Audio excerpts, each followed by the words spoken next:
Hello മക്കളെ, ഇന്ന് നമ്മൾ ഡേം ഡോക്കിന്റെ പ്രൊഡക്റ്റ് റിവ്യൂ ആണ് നോക്കാൻ പോകുന്നത്. അപ്പോൾ ദാ പോയി ദേ വന്ന് നമ്മൾ എടുത്തിട്ടുള്ള ഈ രണ്ട് പ്രൊഡക്റ്റ് ഏതൊക്കെയാണെന്ന് വെച്ചാൽ ഡേം ഡോഗിന്റെ 2% കോജിക് ആസിഡ് നൈറ്റ് ക്രീമും 5% ഗ്ലൈക്കോളിക് ആസിഡ് ടോണറുമാണ്.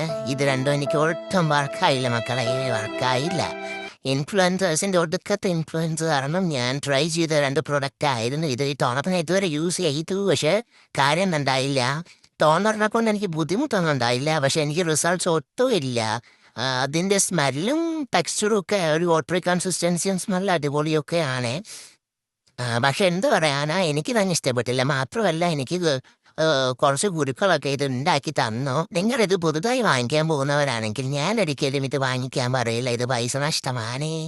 പിന്നെ അടുത്തതായിട്ട് നമ്മൾ എടുക്കുന്നത് 2% നൈറ്റ് ക്രീമാണ്, കോജിക് ആസിഡിൻ്റെ. ഇതിനെപ്പറ്റി ഒന്നും പറയാതിരിക്കുകയാണ് നല്ലത്. ഇത് മറ്റതിനേക്കാൾ മോശമായിരുന്നു പെർഫോമൻസ്. മാത്രമല്ല വളരെ പരിതാപകരമായ ടെക്സ്ചർ കൂട്ടായിരുന്നു. ഞാൻ അടുത്ത് വരുമ്പം പാക്കേജിൻ്റെ ഉള്ളിലിരുന്ന് ഷെയ്ക്കായിട്ടായിരിക്കും ഇതുപോലുള്ള ടെക്സ്ചർ എന്ന് ഞാൻ ഓർത്തു. ഇനി എനിക്ക് അറിയില്ല, എനിക്ക് വല്ല ഡ്യൂപ്ലിക്കേറ്റ് പ്രൊഡക്റ്റും ആണോ ഡേ കിട്ടിയത്. നിങ്ങളിത് ഉപയോഗിച്ചിട്ട് നല്ല റിസൾട്ട് കിട്ടിയ ആൾക്കാരാണോ എങ്കിൽ ഉറപ്പായിട്ടും കമൻറ്റ് ബോക്സിൽ അത് പറയൂ. എനിക്കൊന്ന് അറിയാൻ വേണ്ടിയാണ്. മാത്രമല്ല മേ ബി എൻ്റെ സ്കിൻ ആക്നെ പ്രോൺ ഓയിലി സ്കിന്നൊക്കെ ആയതുകൊണ്ടായിരിക്കും ഇതൊട്ട് യൂസ് ചെയ്യാതിരുന്നത്. നിങ്ങളിത് കാണുന്നില്ലേ, ബ്ലൻഡ് ചെയ്യാൻ വേണ്ടി ഞാൻ കഷ്ടപ്പെടുന്നത്. കുറേ നേരം ബ്ലൻഡ് ചെയ്താലും ഇതൊന്നുമില്ല. ഞാൻ തുടച്ചെടുത്തത് ആവുന്നില്ല. പിന്നെ നിങ്ങൾ ചെറിയ താഴേക്കെന്താ വേറെ കളറും അത് അതിൻ്റെ ഇടയിൽ എനിക്ക് വാച്ച് കെട്ടുന്ന സ്പേസ് ഉള്ളതുകൊണ്ട് കുറച്ച് കളറായിട്ട് തോന്നുകയാണ്.